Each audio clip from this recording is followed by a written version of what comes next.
গুজরাটে কাজের কথা বলল। সোনার দোকানে কাজ করবে, প্রচুর টাকা কামাবে। টাকার কথায় বাবার চোখ চকচক করে উঠল। লেখাপড়া ছাড়িয়ে মানিককে পাঠিয়ে দিল গুজরাটে। মানিক ও মা ছাড়া এ বাড়ি থেকে পালাতে পেরে বেঁচে গেল। বছর দুয়েক লেগেছিল কাজ শিখতে। পরিশ্রমী মানিক ভালোই টাকা কামাতে লাগলো। প্রতি মাসে মোটা টাকা পাঠাতে লাগলো বাবাকে। গুজরাটের কাজে মন বসে গিয়েছিল মানিকের। মাধব জ্যাঠা বলেছিল, মানিক, বাপের হাতে সব দিস না, মদে ওড়াবে। তুই জমা কিছু, পাকা ঘর করতে হবে, বিয়ে করতে হবে। সর্বনাশ, মানিকেরও আবার বিয়ে হবে? কে করবে ওর মতো বোকা ছেলেকে বিয়ে? তবে মাধব জ্যাঠাকে ও সম্মান করত, যা বলতো শুনে চলত তাই। তাই সব টাকা বাবাকে না পাঠিয়ে কিছু টাকা জমাচ্ছিল। বছর চারেক আগে দেশে ফিরে বড় উঠোনের একপাশে 3টে কোঠা ঘর করেছিল। পুরনো 2 কুঠুরি মাটির ঘর দুটোকে রান্নাঘর করে দিয়েছিল। তারপরই মাধব জ্যাঠা বলেছিল, এবারে তোর একটা বিয়ে দেবো। তোর ওই উড়নচন্ডী বাপ তো ছেলের কথা ভাবে না, মানে নিজেই বিয়ের পিড়িতে বসে। তো বয়স হলো, সুখ সুখানি গেল না। বৌমা আমাদের অনেক পুণ্য করেছিল রে, মানে তাই অমন স্বামীর ঘর বেশি দিন করতে হলো না। বাবাকে কোনোদিনই আপন ভাবতে পারেনি মানিক। মায়ের ওপর অযথা অত্যাচার, ওকে ভয় দেখানো, সব মিলিয়ে ছোট থেকেই বাবা ওর আপন হয়নি। তবুও জন্মদাতা বলেই সম্মান করত মানিক। কিন্তু মানিকের বিয়ের কথা উঠতেই বাবা বেঁকে বসল। বলতে শুরু করলো, দুজনের সংসার চলে যায়, বিয়ে করলে বউকে খাওয়াবে কি? গ্রামের সবাই এক বাক্যে বলতে শুরু করলো, শুধু কাঁচা টাকার লোভে মৃত্যুঞ্জয় দাস মানিকের বিয়ে দিতে চাইছে না। শেষে মাধব জ্যাঠা দাঁড়িয়ে থেকে বাসন্তীর সঙ্গে মানিকের বিয়ে দিল। মানিক কোনোদিন কল্পনাই করতে পারেনি ওর আবার বিয়ে হবে, ওর আবার সংসার হবে। পরিবেশ সংসারের গোছানো মেয়ে বাসন্তী এসেই 2 পুরুষ মানুষের হাল ছাড়া সংসারের হাল ধরল। দুদিনেই সংসারের হাল ফেরাতে যাবে। মানিক বাসন্তীর হাতের রান্না খেয়ে তৃপ্তির ঢেকুর তুলে বলল,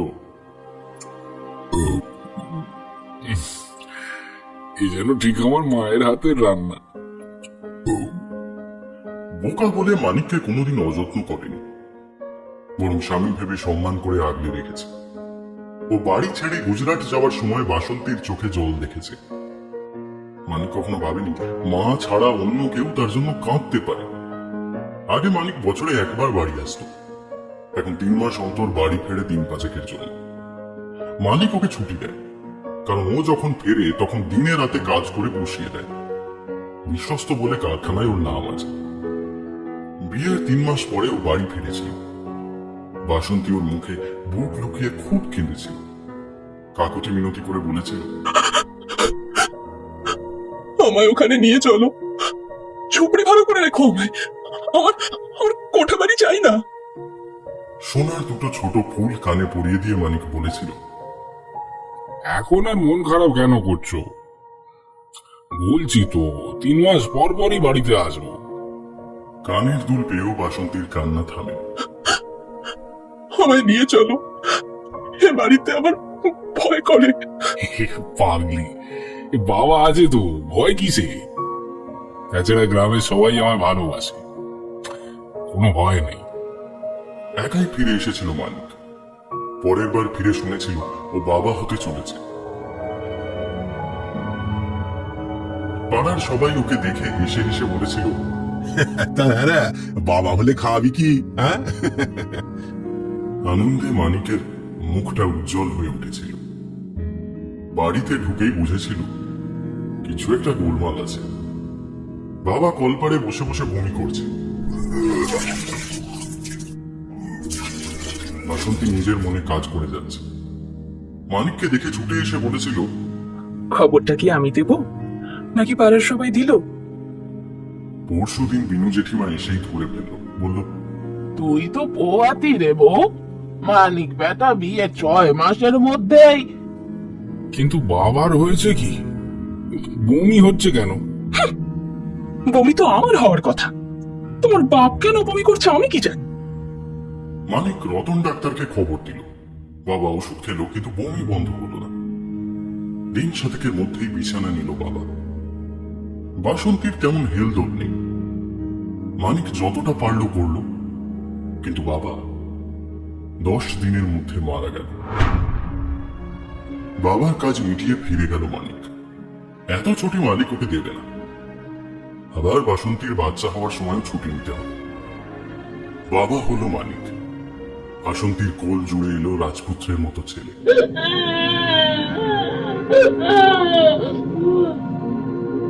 কিন্তু বয়স যেমনই 5 দিন হলো, অমনি সে ছেলের চোখ বুঝল। বাবা ডাক আর শোনা হলো না। বাসন্তী কেঁদে কেঁদে বুকের কাপড় ভিজিয়ে ফেলল। মানিক ওই একরত্তি ছেলেকে কাপড়ে জড়িয়ে পুঁতে দিয়ে এলো ছেলে পোতা শ্মশানে। পাড়ার উত্তর বরাবর বামুন দিঘির পাড়ে বট গাছের নিচে এই শ্মশান। এখানে দাহ হয় না, শুধু ছোট্ট বাচ্চা মারা গেলে পুঁতে দিয়ে যায় তার বাড়ির লোক। সেই থেকেই এর নাম ছেলে পোঁতা শ্মশান। লোকে বলে রাতের বেলা ওর পাশ দিয়ে গেলে কচি গলায় কান্নার আওয়াজ পাওয়া যায়। ছেলে পোঁতা শ্মশানের এমন অনেক গল্প আছে। গ্রীষ্মের দুপুরে নাকি একদল রাখাল একবার গরু চড়াতে গিয়ে ছোট্ট বাচ্চার কোমরের বিছে আর হাতের বালা পেয়েছিল। 3টে রাখাল মিলে বিষে মিত্তিরের সোনার দোকানে সেটা বেচে তাই দিয়ে মদ খেয়েছিল। পরের দিন 3 জনেই বমি করতে করতে মারা যায়। সেই থেকেই ছেলে পোঁতা শ্মশানের নামে আতঙ্ক ছড়িয়ে যায়। কুমুদ বৌদি একবার বামুন দিঘি থেকে জল নিয়ে ফিরছিল শীতের বিকেলে। তখনও বাচ্চার পায়ের নুপুরের আওয়াজ পেয়েছে। কেউ যেন রূপোর মল পরে টলমল পায়ে চলে বেড়াচ্ছে।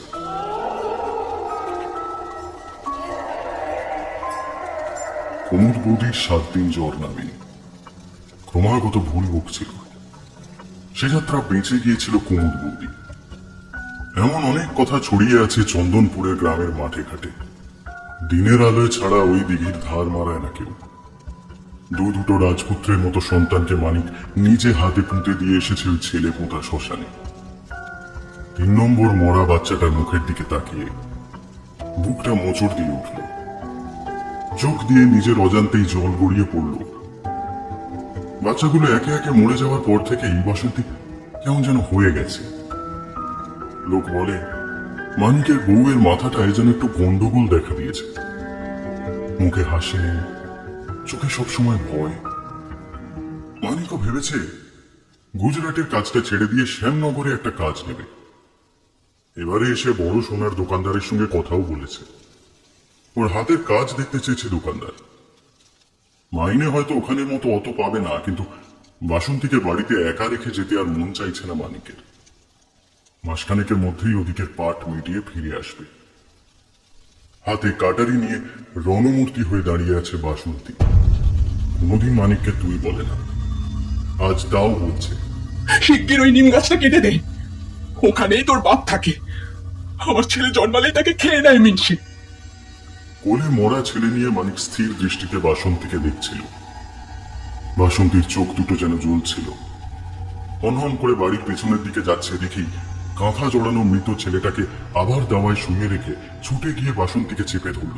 এই করছো কি? ওই নিম গাছটাকে পাড়ার লোকে পুজো করে। কারোর পক্স হলে ওই নিম গাছের পাতা দিয়ে তার গায়ে বুলিয়ে দেয়।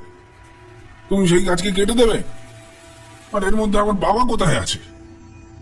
দেখো, বাচ্চাগুলো মরে যাচ্ছে, সেটা কষ্টের, কিন্তু অযথা আমার মরা বাপকে ধরে টেনো না। বাসন্তীর হপ করে বসে পড়ল মাটিতে। কাটারিটা লুকিয়ে ফেলল মানিক। ছেলে কোলে নিয়ে চলল পুঁতে আসতে। প্রত্যেকটা বাচ্চা মারা যাওয়ার পরে বাসন্তী ছটফট করে, পাগলের মতো নিজের পেটে কিল ঘুষি মারতে থাকে। এবারে একেবারে চুপ। শুধু নিম গাছটা কাটতে হবে বলে জেদ ধরেছিল। ছেলেটাকে মাটি চাপা দিয়ে বেশ খানিকক্ষণ দিঘির ধারে বসে রইল মানিক। বাড়ি ফিরতে ইচ্ছে করছে না। বাসন্তী লাল শুকনো চোখ মেলে তাকিয়ে থাকবে। কিছুক্ষণ বসেই থাকলো মানিক। মনে মনে গজরাচ্ছে বাসন্তী। ও জানে যে কার কীর্তি। গোটা পাড়ার লোককেও বোঝাতে চেয়েছে এ মৃত্যুঞ্জয়ের কীর্তি। ও গর্ভের সন্তানকে বাঁচতে দেবে না। পাড়ার কেউ ওকে বিশ্বাস করছে না। সবাই ভাবছে ওর মাথা খারাপ হয়ে গেছে। মাথাটা এখন ওর ঠিকই আছে। খারাপ হয়েছিল বিয়ের মাসখানেক পরে। মানিক যখন গুজরাটে চলে গেল তখন ও আর শ্বশুর ছিল বাড়িতে। মানিকের সামনে বড় বড় কথা বলেছিল শ্বশুর। মধ্যরাতে দরজায় টোকা শুনে ভয়ে ভয়ে দরজা খুলেছিল বাসন্তী। বাবার কিছু হয়নি তো? অসুস্থ হয়নি তো? দরজা খুলতেই রাক্ষসের মতো ঝাঁপিয়ে পড়েছিল ওর উপর। কিছু বোঝার আগেই ওকে ধ্বংস করেছিল। তারপর আপন মনে চলে গিয়েছিল নিজের ঘরে। যাবার সময় বলেছিল, মানিক আমার ছেলে হলে কি হবে? একটা অকুমারধারী। তোমায় তোমায় সব সুখ আমি দেব। আমি দেব। আমি ইচ্ছে করছিল কাটারি দিয়ে গলাটা নামিয়ে দিতে, কিন্তু নতুন বউ তাই মুখ বুঝেছিল, মুখে রাগ কাটেনি। শুধু বিভীষিকার মতো প্রতিটা রাত কাটিয়েছে। মাঝরাতে দরজায় টোকা পড়েছে বাসন্তী। ভয়ে কাঁটা হয়ে থেকেছে, কোনোভাবেই দরজা খুলেনি, তবুও রক্ষা পায়নি। সকলের সামনে মৃত্যুঞ্জয় মা ছাড়া ডাকত, আর আড়াল পেলেই ওকে ছুঁয়ে দেখার ধান্দা করত। মানিক ফিরতেই গুজরাট যাবে বলে বায়না ধরেছিল বাসন্তী, কিন্তু মানিক ওকে নিয়ে যায়নি। বলেছিল, আরে ওখানে 4টে ছেলে মিলে একটা ঘরে থাকে, তোমার সম্মান থাকবে ওখানে। বাসন্তী বলতে পারেনি রোজ এই বাড়িতে ওর সম্মান যায়। তখনই সিদ্ধান্ত নিয়েছিল যা করতে হবে নিজেকেই করতে হবে। ভর দুপুরে আবারও একদিন শ্বশুর এসে ঝাঁপিয়ে পড়েছিল ওর উপর। সেদিন থেকেই শ্বশুরের খাবারে একটু করে বিষ মেশাতে শুরু করে। 3 সাতেক পর থেকে বমি শুরু হয় মৃত্যুঞ্জয়। বাসন্তী তখন মা হতে চলেছে। বাচ্চাটা ওর আর মানিকের ভালোবাসার ফসল না মৃত্যুঞ্জয়ের নোংরা কামনার, সেটাই বুঝতে পারছিল না বাসন্তী। মানিকের সামনে দাঁড়াতেও যেন লজ্জা করছিল। অথচ ও জানে মানিককে বললে কখনোই বাবার নামে এসব কথা বিশ্বাস করবে না। বেশি দিন টেকেনি শ্বশুর, মরে বাসন্তীকে বাঁচিয়েছিল।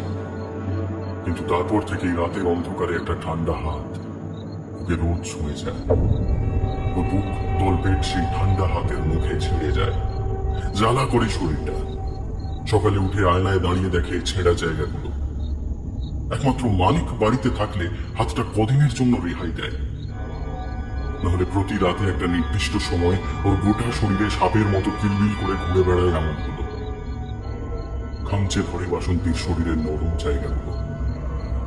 এর মধ্যেই মানিক বাবা হয়েছিল, বাসন্তী মা। কিন্তু একটা সন্তানও প্রাণে বাঁচল না। বাসন্তী স্থির বিশ্বাস এ কাজ মৃত্যুঞ্জয়ের। এই ঘরে ও দুটো মানুষের নিঃশ্বাস সহ্য করবে না। তাই বাসন্তী বাচ্চাগুলোকে মেরে দিচ্ছে। জন্মানোর ঠিক দিন 5 মধ্যেই মরে যাচ্ছে বাচ্চাগুলো। বাসন্তীর চিৎকার করে বলতে ইচ্ছা করছে গোটা গ্রামকে, কিন্তু বললে হয়তো পাড়ার লোক ওকেই পাগল ভাববে। আসল ঘটনা বললে ওকেই দুশ্চরিত্র বলে ছেড়ে দেবে মানিক। যাবে কোথায় বাসন্তী? মানিককে হাতে পায়ে ধরে বলতে হবে এখানে ফিরে আসতে। কি হবে ওখানে বেশি মাইনে পেয়ে, ঘরই যদি শূন্য থাকে? মা ডাক আর শোনা হলো না বাসন্তীর। হেলথ সেন্টারে দিদিমণি বলেছে, বাসন্তী, বছর 2 আর কোনো বাচ্চা নিও না, তোমার শরীরের বড় ক্ষতি হচ্ছে। ঝিম ধরে বসে আছে বাসন্তী। পাশের বাড়ির কাকিমা ভাত তরকারি সব দিয়ে গেছে, বলেছে, আজ আর হাঁড়ি চড়াস নে বউ, আজ আগুন না জ্বালাই ভালো। বাসন্তীর গলা দিয়ে আজ ভাত নামবে না। মানিক ফিরতে এত দেরি করছে কেন? বাপটা কি ওকেও খাবে আজ নাকি? মা মরা বাসন্তীর যাওয়ার জায়গা নেই, তাই এই ঘর কামড়ে পড়ে থাকতে হবে ওকে। উঠোনের দিকে তাকিয়ে থাকতে থাকতেই চোখটা বুঝে এলো। ঘরে গিয়ে বিছানায় এলিয়ে দিল ক্লান্ত বিধ্বস্ত শরীর। ঘুমের মধ্যেই বুঝতে পারছে কেউ ওর শরীরে হাত বোলাচ্ছে। হাতটা ভীষণ ঠান্ডা, শীতের পুকুরের জলের মতো ঠান্ডা। চোখটা জুড়িয়ে লেগে আছে বাসন্তীর, খুলতেও পারছে না। এদিকে ঘিনঘিনে হাতটাকে ঠেলে সরাতেও পারছে না। গলা দিয়ে স্বর বেরোচ্ছে না ওর। ওই ঠান্ডা হাতটা ওর বুক থেকে কোমরে, কোমর থেকে পেটে নেমে চলেছে। ব্যথায় টনটন করছে শরীর। যন্ত্রণায় কোকিয়ে চিৎকার করে উঠল ওর, সঙ্গে সঙ্গে ঠান্ডা হাতটা অদৃশ্য হলো ওর শরীর থেকে। আজ অব্দি হাতের মালিককে বা হাতটাকেও দেখতে পাইনি। শুধু ঘিনঘিনে অনুভূতিতে বুঝতে পারে এটা ওর মৃত শ্বশুর। মরেই নারী শরীরের প্রতি লোভ যায়নি বুড়োর, নাকি নিজের মৃত্যুর প্রতিশোধ নিতে আসে আর বাসন্তীর কোল ফাঁকা করে দেয়। কিন্তু গ্রামের লোককে বোঝাবে কি করে?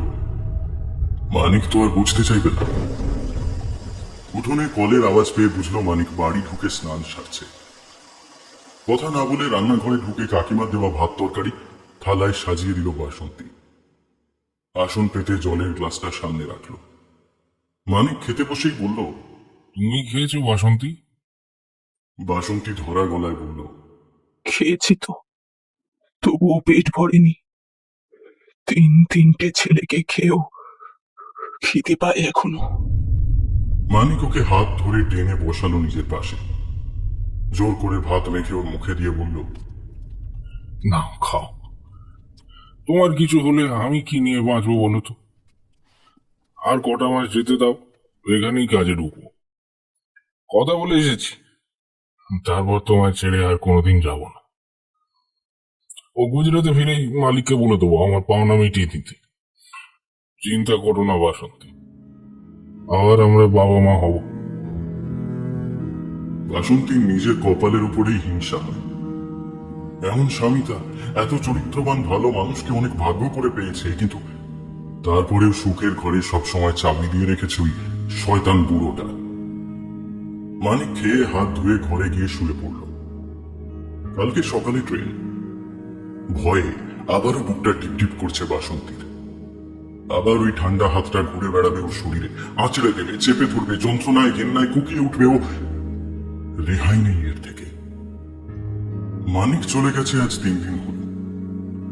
বাসন্তী কোন রকমে দুটো ভাতে ভাত ফুটিয়ে খাচ্ছে। মানিক সব বাজার হাট করে রেখে গেছে।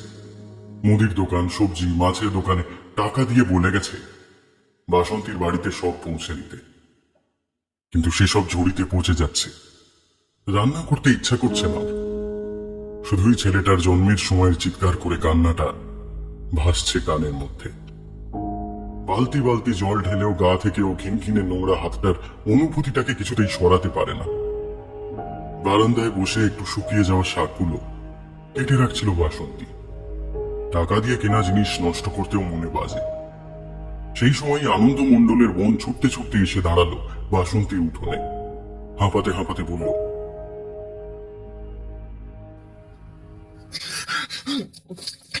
বৌদি গো, তোমার শ্বশুর কাল গিয়েছিল আমাদের বাড়িতে। আমার দাদার ছেলে হয়েছে তো, আর আমার বৌদি আতুরে ছিল ওই নিচের সিঁড়ির ঘরটাই গো। বৌদি নিজের চোখে দেখেছে।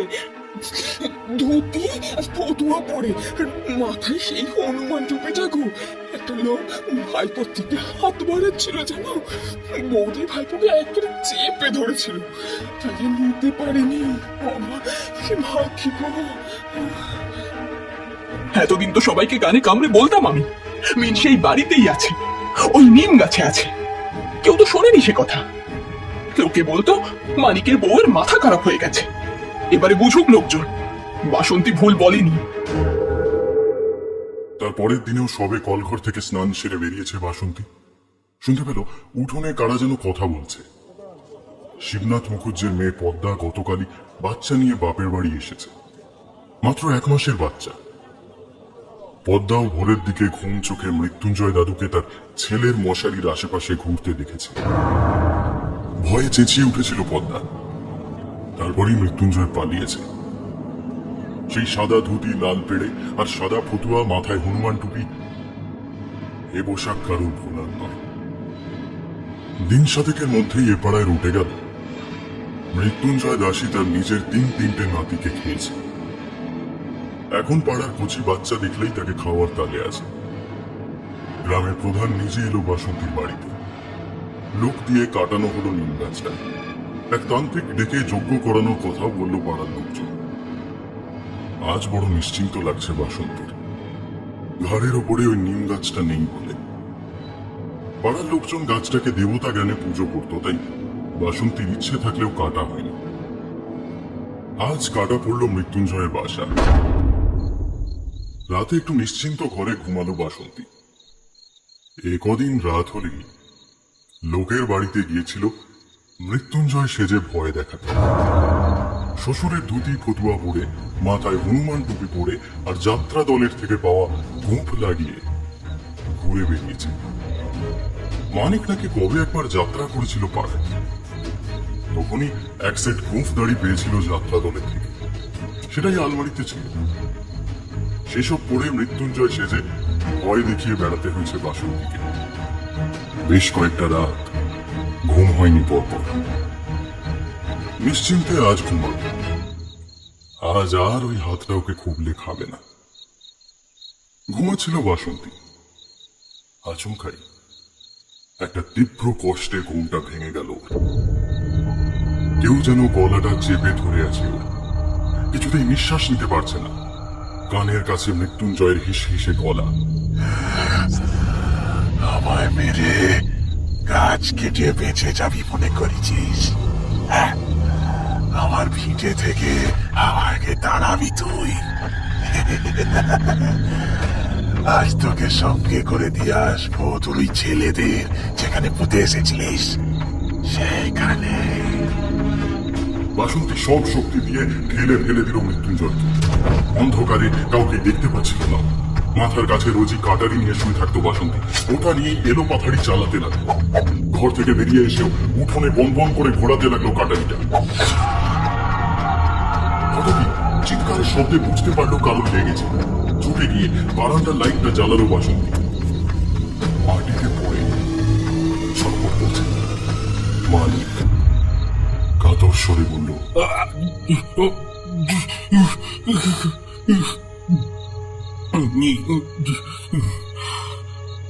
আমি ফিরে এসেছিলাম বাসন্তী, ওখানের কাজে জবাব দিয়ে ফিরে এসেছিলাম। মাধব যেটা ফোনে বললো পাড়ার সবাই নাকি বাবাকে দেখেছে ভূত হয়ে ঘুরতে, তাই ফিরে এলাম। ট্রেনটা দেরি করলো, তাই রাত 11টা বেজে গেল। মানিক জ্ঞান হারালো। বাসন্তী উদ্ভ্রান্তের মতো চেঁচাতে লাগলো।